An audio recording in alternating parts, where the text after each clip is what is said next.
Forgive me, Mark, for I have sinned. You've sinned? What do you mean, Tom? Well, sin is missing the mark, and I've missed you. Oh boy, that's really bad.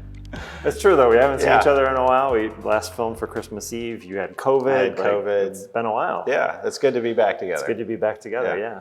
But guess what? You've sinned too. I've sinned too. I've also missed the mark. Yeah.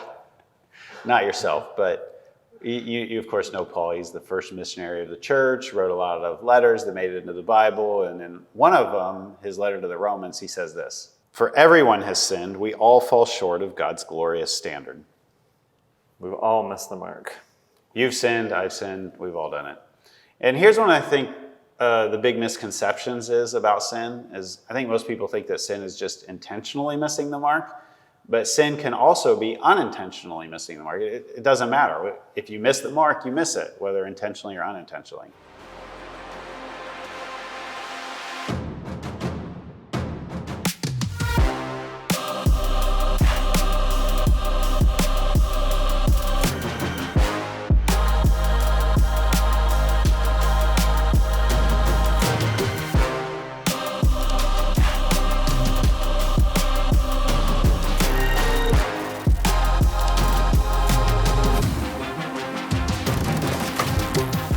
So this past fall, I had a moment where I really missed the mark and sinned. I was canoeing with my family, and on the last day, we were getting ready to camp one more night, and it started raining, and it was crazy, and the kids were not happy, and we got into the campsite we were supposed to reserve, and somebody was already there, and then this next campsite over, the guy had dogs, and one of them was a German Shepherd, and one was a big, standard poodle, and they came charging at my kids.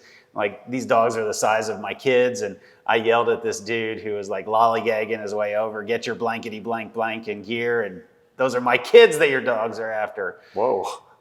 I didn't feel great about how I handled that situation. I missed the mark. Maybe you could have handled it better. I could have handled it better. So we packed up the car and we drove home, but before we did that, I went back over to that guy and said, "Hey, I'm sorry, that wasn't really about you. That was about a lot of other things." Sometimes we miss the mark when we're frustrated or angry. Yeah, absolutely. I didn't go into that situation trying to intentionally, No, it happens. say all of that stuff. It happened. Yeah. But I missed the mark.